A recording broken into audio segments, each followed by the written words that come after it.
Buda já estava sentindo que estava nos seus últimos momentos. Ele viajava muito, 2 lugares que ele ia muito era para Kosala e Magadha. E nessas viagens estava muito só, né? Apenas com Ananda, seu discípulo mais próximo, seu assistente pessoal. E Buda,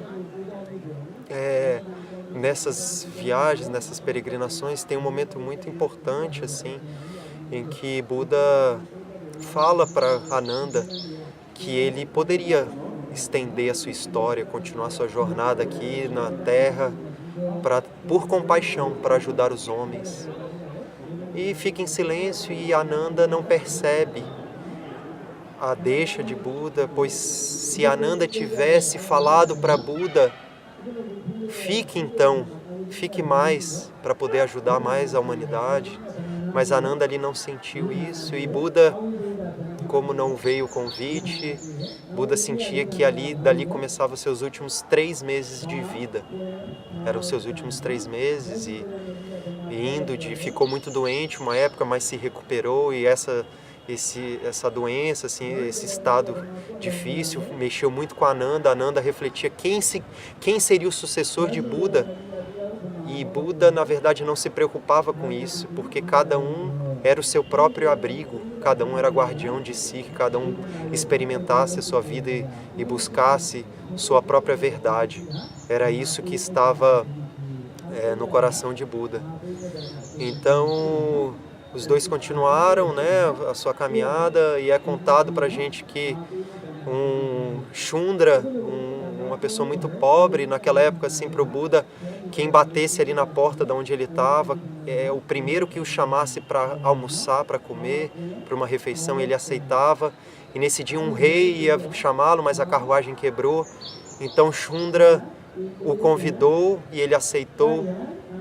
E Shundra preparou um arroz, e uns dizem que foi um porco, uma carne de porco, outros dizem que foram cogumelos, mas estavam podres, envenenados, e Buda comeu, e ali passou muito mal, e dali foi caminhando para sua morte.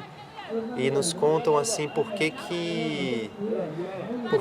e depois os discípulos perguntaram por que Buda aceitou aquele convite. E Buda falou que quando a verdade bate na sua porta, ela precisa ser convidada. Ele falou que Shundra o convidou com tanto amor, com tanta paixão, que como nunca ninguém havia convidado, que valia a pena arriscar a própria vida por tamanho aquele amor. Então ele fez a refeição e dali, né, vindo aqui para Kushinagar, em Kushinagar, embaixo de uma árvore, Buda fez a sua passagem.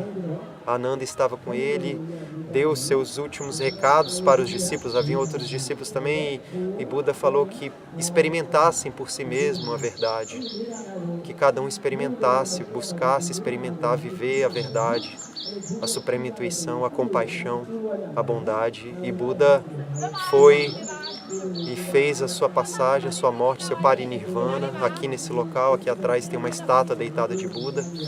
Então, nos dizem também que foram 4 meditações nessa passagem. Primeiro, Buda abandonou o corpo, a segunda abandonou a mente, a terceira abandonou o coração, e na quarta perdeu sua forma e entrou no oceano do todo e desapareceu, e ali se fundiu a unidade maior, a unidade suprema. Então essa foi a passagem de Buda, com alegria, sem sofrimento, no êxtase. Esse momento para Buda era muito aguardado, porque era o momento do êxtase também, da alegria suprema, podermos atravessar essa vida com alegria, podemos passar pela vida, morrer com alegria, com verdade, com amor, com compaixão. Nos dizem também que depois da passagem de Buda, 32 escolas do budismo surgiram, e após a passagem, o Buda, o Pali, que era um seguidor de Buda, um discípulo muito próximo, e Ananda se reuniram com centenas de monges, e durante 7 meses pegaram os ensinamentos para a posteridade, para não se esquecer, e fizeram um conselho de 7 meses. E algo muito interessante de Ananda, que os outros monges falavam, Gautama Buda disse, sobre os ensinamentos de Buda, e Ananda falava, ouvi Gautama Buda dizer. E foi isso que marcou um humilde zelador dos ensinamentos de Buda, um humilde conhecedor tão próximo de Buda, e que dizem que não atingiu a iluminação, mas que serviu com muito amor, com muita compaixão, e certamente estaria no caminho de atingir a iluminação na sua caminhada.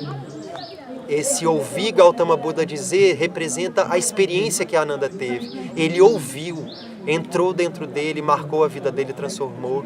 E isso é que vale, assim, isso é que ficou, né? Essa mensagem que Gautama Buda trouxe para Ananda e para toda a humanidade, né?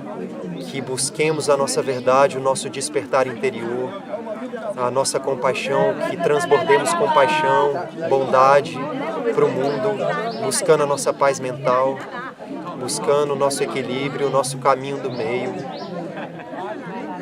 Então essa foi a mensagem do Buda, o primeiro biografado do Caminhar Livre, que a biografia do Buda, que os ensinamentos do Buda possam nos ajudar, possa ajudar cada ser humano e a humanidade em todo o seu potencial, em toda a sua verdade, em toda a sua beleza, em toda a sua alegria.